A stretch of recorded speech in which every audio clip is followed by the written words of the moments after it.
Hello guys, preparation के online platform में मैं प्रिया आपका स्वागत करती हूँ। आई होप आप सब बहुत अच्छे होंगे और पढ़ाई कर रहे होंगे।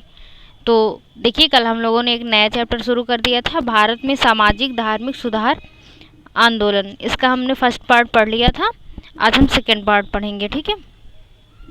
तो देखिए, अगर आपको वीडियो अच्छी लगती है तो प्लीज़ आप लोग लाइक किया करिए, शेयर करिए जहाँ तक हो सकता है प्लीज़, और मेरे चैनल को सब्सक्राइब कर दीजिए।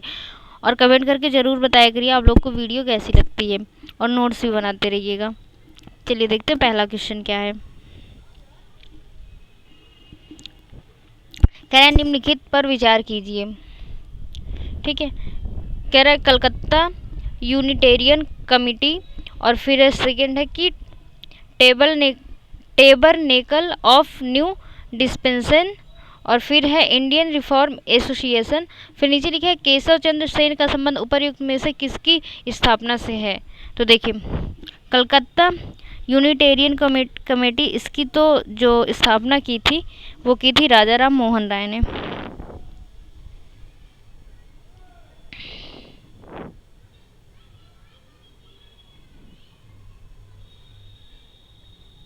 राजा राम मोहन राय ने की थी। कब की थी? तो 1823। देखिए, कुछ और इनके साथ कुछ और लोग थे। राजा राम मोहन राय हैं, प्लस देखिए नया पेज ले लेते हैं, द्वारकानाथ टैगोर,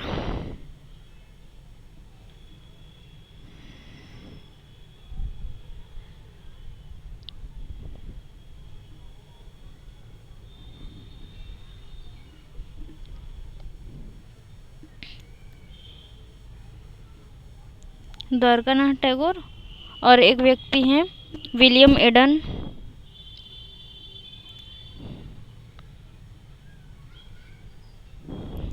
विलियम एडन, ठीक है। और कब की?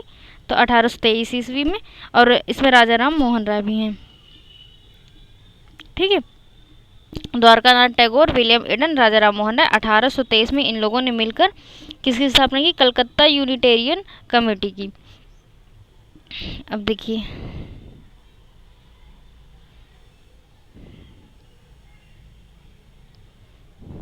और ये है एक टेबरनेकल ऑफ न्यू डिस्पेंसन, इसकी स्थापना तो केशव चंद्र सेन ने की है। फिर इंडियन रिफॉर्म एसोसिएशन, इसकी भी की है। तो स्थापना किसकी स्थापना से है? तो दूसरा तीसरा यानी बी आपका राइट आंसर हो जाएगा। अगला क्वेश्चन देखते हैं। देखिए, कह रहा है कि 1813 के बाद ब्रिटिश सरकार द्वारा भारतीय समाज और संस्कृति में हस्तक्षेप की नीति के अपनाने के प्रमुख कारण थे। पहला है कि ब्रिटिश औद्योगिक हितों की पूर्ति के लिए, ये एकदम सही है। फिर 18वीं से 19वीं सदी के दौरान ब्रिटेन तथा यूरोप में नए विचारों का प्रसार, जिसने ब्रिटिश दृष्टिकोण को प्रभावित किया, ये भी सही है। फिर भारत का पूर्ण आधुनिकीकरण करना, नहीं देखिए, आंशिक आधुनिकीकरण करना, कितना? आंशिक। यहाँ पर लिखा है पूर्ण, इस वजह से ये गलत हो जाएगा। तो कौन कौन सा सही है? पहला और दूसरा, यानी ए आपका राइट आंसर हो जाएगा।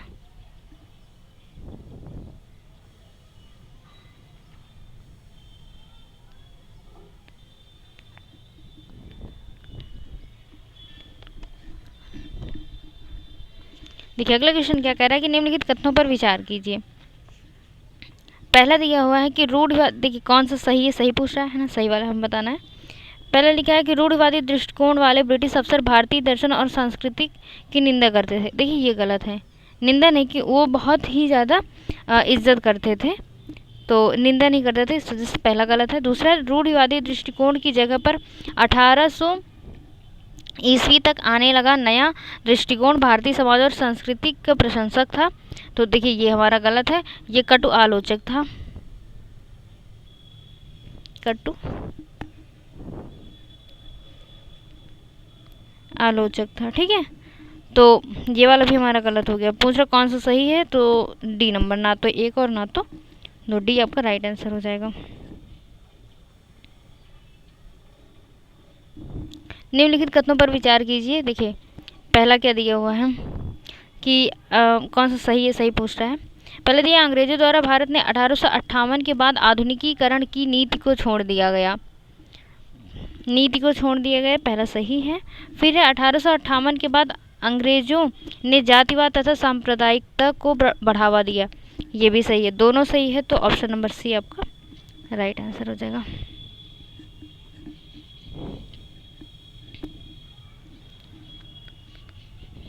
देखिए दिया हुआ है अगला क्वेश्चन कि 1829 में सती प्रथा को गैर कानूनी किसने घोषित किया। पहला है lord Canning, lord William Bentinck, फिर लॉर्ड कर्जन और सर जॉन शोर ने। तो इसका राइट आंसर है बी, लॉर्ड विलियम बेटिंग ने। देखिए बेटिंग ने घोषणा की थी एक कि पति की चिता पर विधवा के जल मरने की कार्रवाई में जो भी सहयोगी होंगे उन्हें भी अपराधी माना जाएगा, उन्हें भी सजा दी जाएगी। ठीक है, तो इन्होंने एक बहुत महत्वपूर्ण घोषणा की थी। इसका राइट आंसर बी हो जाएगा।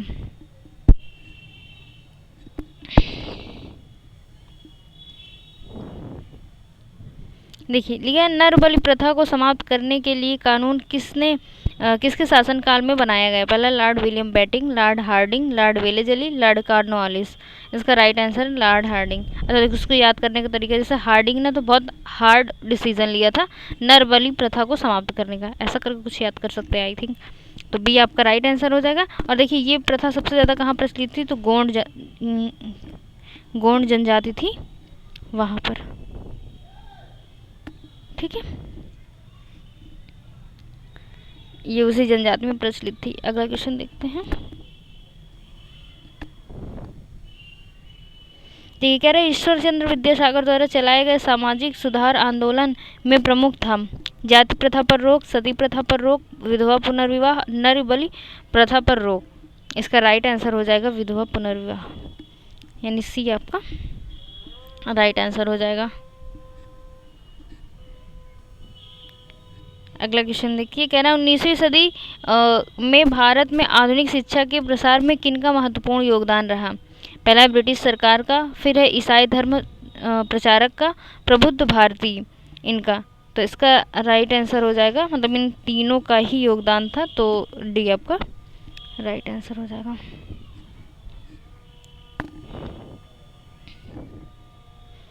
अगला क्वेश्चन देखिए क्या कह रहा है कि वॉरेन हेस्टिंग ने, मतलब दो कथन दिए हुए हैं।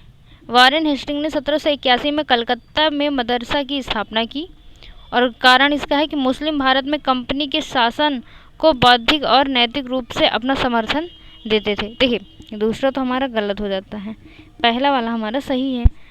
तो पहला क्या कह रहा है ऑप्शन में, देखिए कह रहा है ए और आर दोनों सही है तथा आर ए का सही स्पष्टीकरण है। देखिए ये गलत है, जब दूसरा गलत ही है तो स्पष्टीकरण की कोई बात ही नहीं है।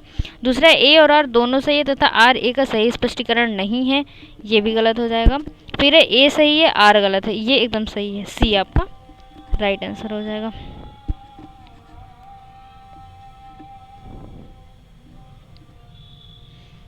देखिए भारतीय पुनर्जागरण का प्रथम नेता किसे कहा जाता है। पहला है रामकृष्ण परमहंस, दयानंद सरस्वती, राजा राम मोहन राय और रविंद्रनाथ टैगोर।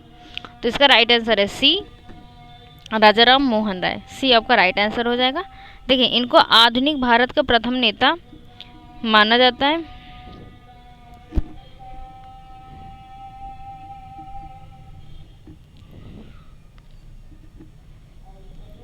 आधुनिक भारत का प्रथम नेता भी कहते हैं, सॉरी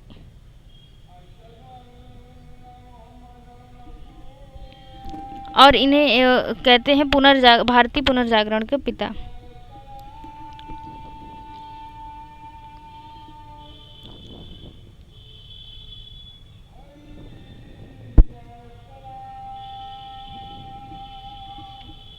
ठीक है, दोनों ही इम्पोर्टेंट है, मोस्ट इम्पोर्टेंट है, मतलब 3 स्टार पॉइंट है ये।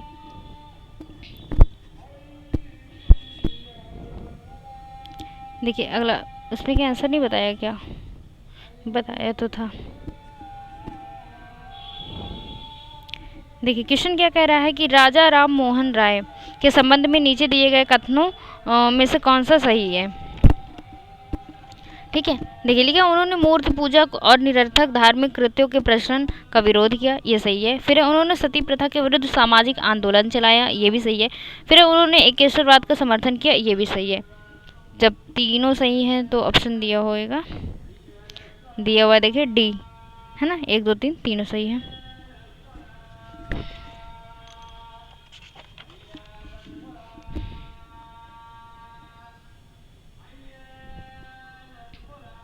देखिए क्वेश्चन कह रहा है कि राजा राम मोहन राय के द्वारा स्थापित ब्रह्म समाज का सर्व प्रमुख उद्देश्य था। पहला, हिंदू धर्म में सुधार करना और एकेश्वरवाद की शिक्षा देना, ये एकदम सही है। फिर महिला शिक्षा को प्रोत्साहित करना, नहीं। बंगाल के किसानों की स्थिति में सुधार करना, नहीं। फिर भारतीयों में राष्ट्रवाद की भावना का प्रसार करना, ये भी नहीं। तो ये आपका राइट आंसर हो जाएगा। देखिए एक और क्वेश्चन आया हुआ है, कह रहा है कि 1817 में कलकत्ता में प्रसिद्ध हिंदू कॉलेज की स्थापना किसने की। पहला है राजा राम मोहन राय, फिर है दयानंद सरस्वती, फिर है डेविड हेयर, फिर है बहराम जी एल मालावारी। इसका राइट आंसर हो जाएगा डेविड हेयर, यानी सी आपका राइट आंसर हो जाएगा। देखिए ये 1800 ईस्वी में भारत आए थे। कब आए थे? 1800 ईस्वी में। किस प्रकार आए थे, किस प्रकार इन द सेंस कि किस रूप में आए थे? तो ये घड़ी साज के रूप में आए थे। ठीक है,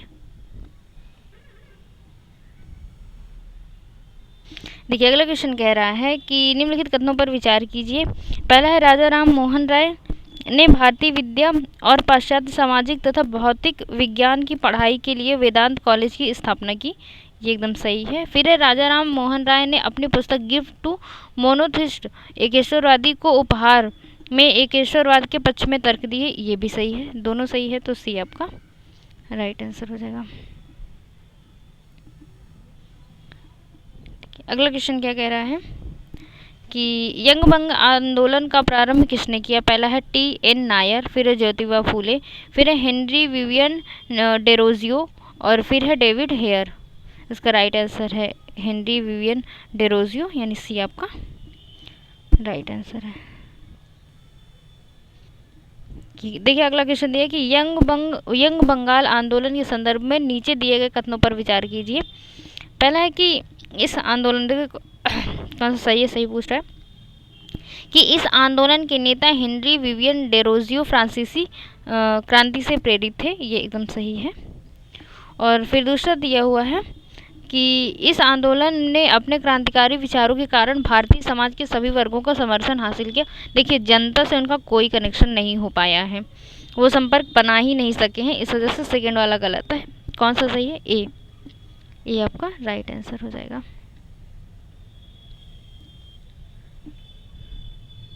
देखिए क्वेश्चन दिया हुआ कि देवेंद्र ठाकुर द्वारा किस संगठन की स्थापना की गई। पहला सत्यशोधक समाज, फिर है महाजन सभा, फिर है आत्मीय सभा और है तत्वबोधिनी सभा। इसका राइट आंसर है डी, तत्वबोधिनी सभा। देखिए इस सभा से एक पत्रिका भी मतलब पत्रिका क्या है, पत्रिका आई थी मार्केट में। कब आई थी? पहली बात तो देखिए तत्वबोधिनी सभा की स्थापना 1839 ईस्वी में हुई है, ठीक है। और इसमें की जो मुख्य पत्रिका थी तत्वबोधिनी पत्रिका, तत्वबोधिनी पत्रिका, ये इम्पोर्टेंट पत्रिका थी। इसने भारत में सुव्यवस्थित अध्ययन को बढ़ावा दिया था। किसको बढ़ावा दिया था, ये पूछा जा सकता है।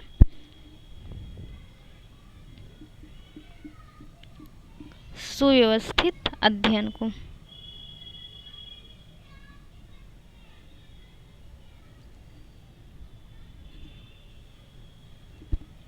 अध्ययन को बढ़ावा दिया, इस वजह से ये पत्रिका थोड़ी इम्पोर्टेंट हो जाती है, ठीक है। तो डी आपका राइट आंसर है। अगला क्वेश्चन देखते हैं।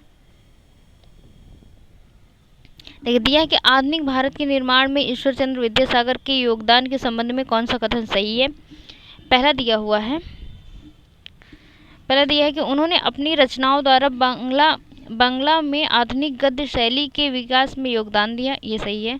फिर संस्कृत कॉलेज के दरवाजे गैर ब्राह्मण विद्यार्थियों के लिए खोल दिए थे, ये भी सही है। विधवा पुनर्विवाह के लिए लंबा संघर्ष किया, ये भी सही है।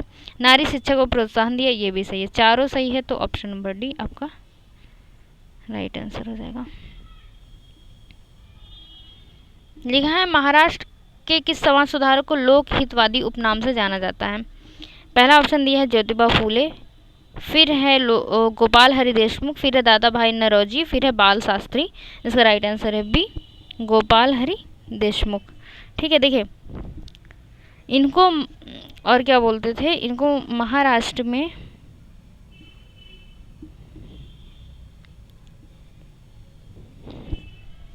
नई शिक्षा, आप लोग ये नोट डाउन जरूर करिएगा ये वाला सेंटेंस, नई शिक्षा और नए सामाजिक सुधार,